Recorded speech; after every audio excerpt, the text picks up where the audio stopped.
quite a bit of rain. I'll find me a good indoor activity today. Yeah, it's pouring pretty good rain out there, so I decided what a perfect day to come in and make some targets. So, making some baby Bigfoots to send out to a fellow YouTuber. You probably all know him and have heard of him, Squatch. So yeah, that got a little wet, but I'll let that dry. Anyway, I was going to show you all this real quick. Spoon target, I added a little hole at the top, and it fits perfectly. These little torpedo snap poppers, firecrackers, holds it in there real good so it doesn't fall. So if you miss and hit the frame, it's not going to rattle out there, but when you hit it, it'll pop. And if you don't have poppers, you can just take your regular piece of ammo and set right on there, and it gives you a nice little small target to sit there and shoot at. So anyway, I've started adding that little detail to my horseshoe targets. But yeah, I'm going to, I don't know how in-depth of a detail process I'll do. I mean, literally, I'm just going to cut these out, and there's not much to them painting, decorating wise. But yeah, since it's pouring down rain, I just figured I would make some targets. Okay, hopefully that's a decent angle for you all to see. But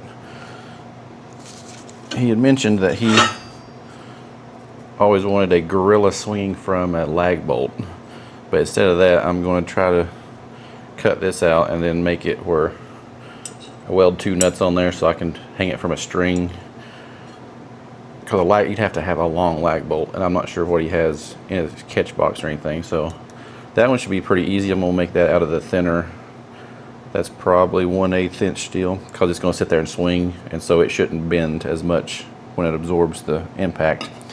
But now on the Sasquatch, Bigfoot, whatever you want to call him, Yeti target, I'm going with a slightly thicker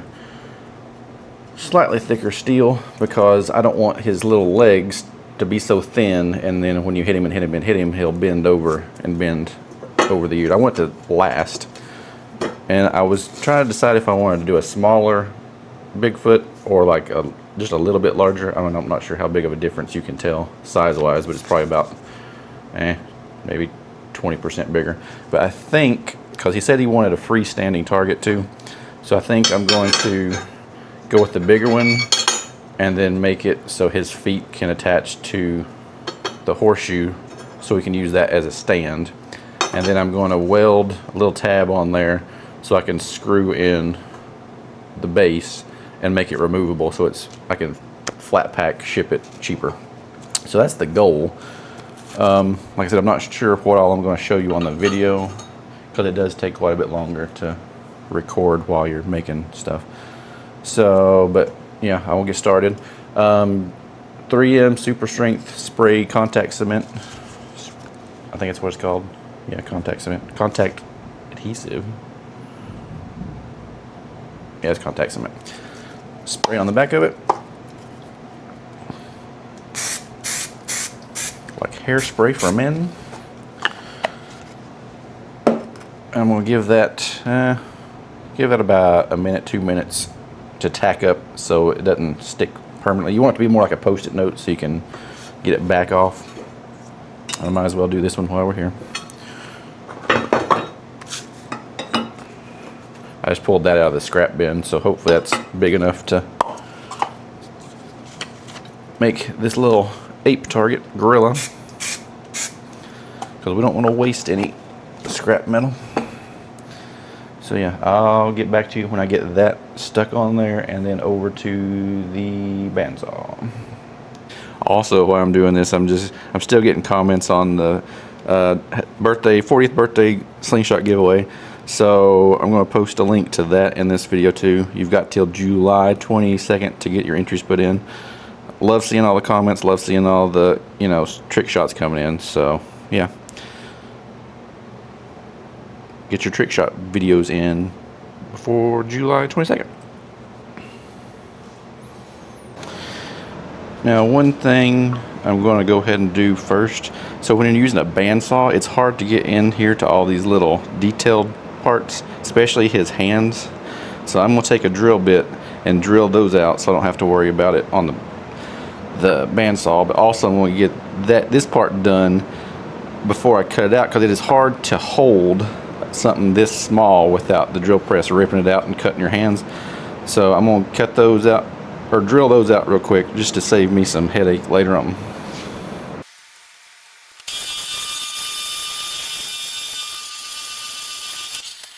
And so that's just a little trick from experience, I can tell you. It's not fun to do that after the fact.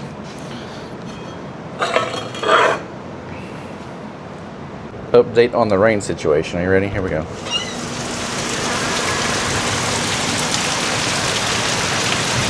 Yeah, that's why we're not out there today. If you're new to the channel or haven't seen my other videos, this is one of the better setups I've made. It's just a DeWalt. It's a portable bandsaw. Adam Savage recommended it as one of his favorite tools back in like 2019. I forget when he said it. So I got that. It is portable, but I made this jig to hold it and then put it on a foot. I got a tripod in the way. On a foot. So it's hands-free as far as turning it off and on, which has been fantastic for this kind of project. Anyway, I'm going to get cutting on probably the Sasquatch first, if I can get you set up. Okay, hopefully you can see at that angle. It's hard to get in here with hands, and so you all can see it at the same time, but I'm gonna try my best. But yeah, I just go slow. It's gonna take a little bit to get it cut out, but I don't wanna overheat my band, and I also don't wanna put too much stress and strain on my angles, or trying to take too tight of a radius around when I'm cutting this out. So you're gonna see me do a whole lot of triangles and little small bits and bobs, but it's the best way to keep your blade, you know, lasting longer. So I'm going to speed through this, but just so you know, it probably take about 10-15 minutes to get this cut out. So here we go.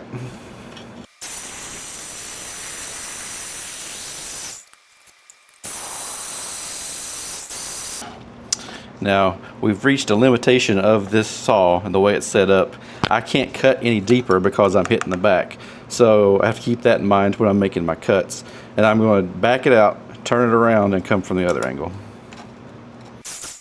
For those wondering, I do have eye protection and ear protection on during this. I'm just not wearing gloves because they make, my hands are far enough away. I don't know what it's picking up on camera, but it looks dangerous. But trust me, unless you're like right up against the blade, you're good.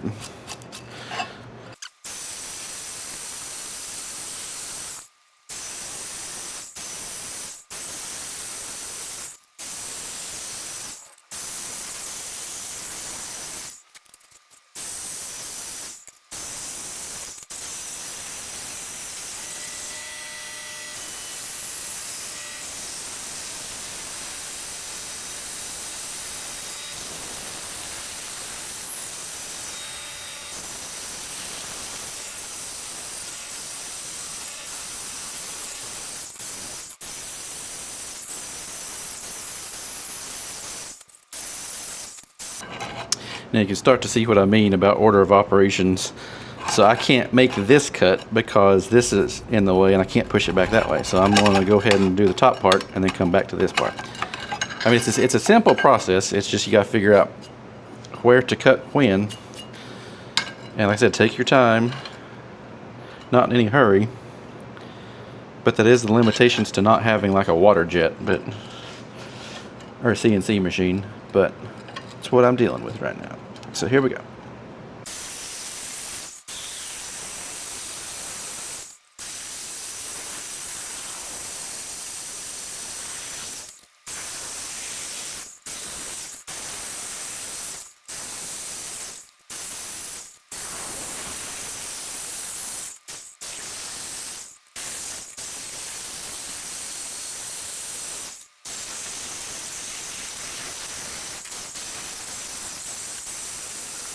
His arm is getting hot on my thumb, so I am going to put on a glove.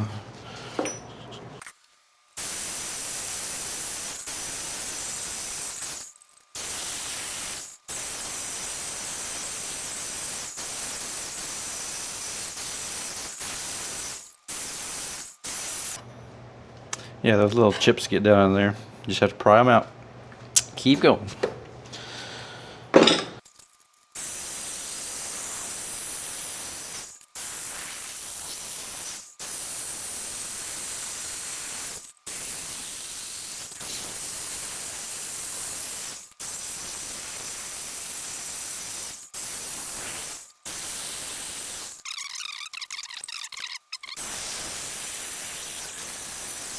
Okay, I'm not going to bore you with showing you how to cut this one out. It's the same exact method.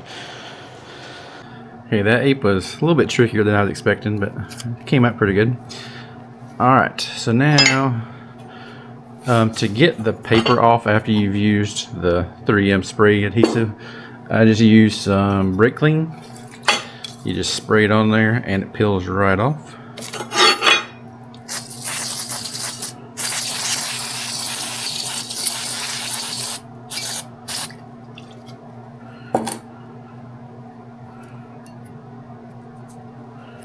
And if it doesn't peel right off, I've got a scraper somewhere. Here it is.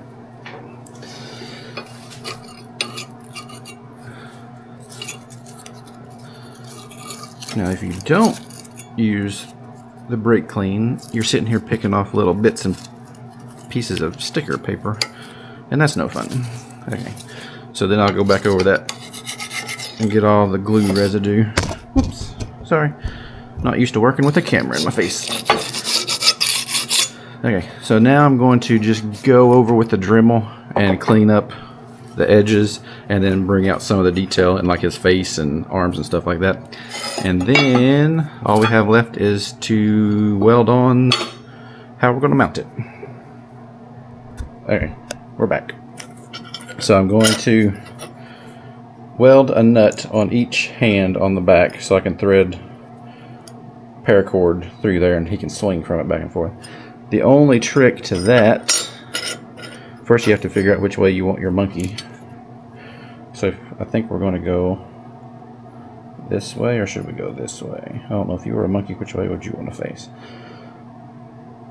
Let's go, well, so he's going to be facing, yeah, let's go that way. Alright, so this is the front. No, we'll say this is the front. I like that better. Right? This is the front, so here's the back. So I'm going to weld them on the back of his hands. And I'm going to use the same thickness steel I made of him to hold my nut up off my welding table here.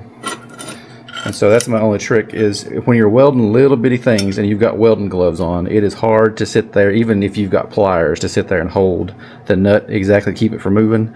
So I've learned if you do this type of technique, you can hold it securely down with your hand, get it exactly where you want it, and then tack it in there weld-wise. So I'm going to do that one off camera. And then Bigfoot, we've got set up over here. My intentions are to weld a nut here and weld a nut here, and then drill and tap the horseshoe. So I'm going to go see if I can get that all straight and aligned and drill the holes anyway. That's going to be the tricky part, getting those holes drilled before I weld up anything. So that's what I'm going to do next, but I'm not going to show you all that because it might take a little while. Okay, I lied. I figured if you all have stayed this long during the video, you want to see the rest of the process. So I'm going to center punch. I've marked off where I want my holes. I'm going to center punch, holding with a pair of vice grips, because if you've ever tried to hold something while you hammer it and you miss, it hurts your hand. So I'm going to do my best to get that on my little mark right there. Give it a good whack. And repeat on the side. That's just so your drill bit doesn't walk on you. So you got a little bitty starter hole on the drill press so it doesn't sit there and walk on you. Alright, to the drill press. Okay. Now the only reason I'm attaching it this way is because I'm trying to make it so I can flat pack it and save a few dollars on shipping. But if you were doing this for yourself, literally just weld and you're ready to go. But in this case, I'm going to try to do a little bit further. I'm going to drill and tap the horseshoe and then use the nuts as my plate to hold him on, and then hopefully, if everything lines up, when he gets it, you can just screw that down. So if you've never done tap and die, here's your tap. This is 5/16 by 18, so it's going to cut the threads, and I'm going to drill the hopefully right size hole.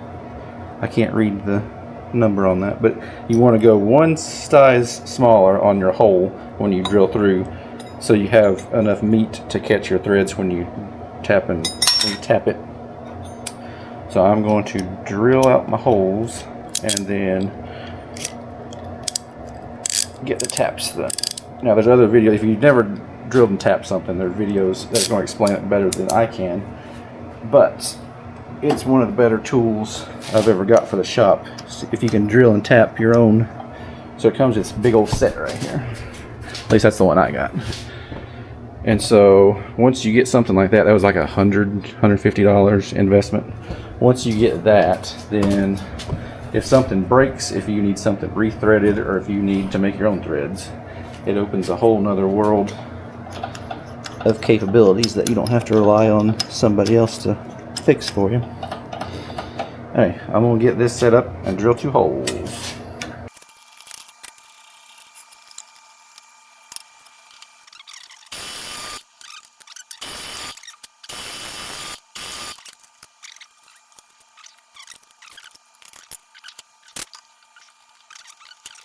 Okay, ignore the messy bench. I think I've got you set up where you can tell what I'm doing. The tap thread tool is just going to go in the hole. That I've got this clamped down in my vise, hopefully sturdy enough, and I'm going to have to back you up because there we go. Okay, so you want this parallel, you want this perpendicular and true and plumb, straight up and down as best as you can get it when you're going down in there. And you're just going to start, and then when you feel it you do a couple turns, and when you feel it get too stiff, you switch it to the other way and do a back. That's going to break your threads so you can keep going. And so you just go until you find resistance and then back off of it a little bit, and then go a couple more turns. You can feel it cutting, and then when it gets stiff, you just go the other way, and that breaks off that cut until you get all the way through your hole. Like I said, there are better videos explaining how to tap a hole, but once you figure out how it works, it opens a whole nother level of things you can build. And there we go. So then once it gets all the way through, it should just be very loose. And then we're going to back it up and do our other hole. But I'm not going to show you that because I already just showed you how to do it. Alright, next step. Okay, I had to call a little bit of an audible the way I had it designed. So now I've got a plate with 2 holes in it that I've got bolted down, and I'm just going to weld him to that plate so I can take it back apart. And then the gorilla, like I said before, just going to get those nuts welded on his hands.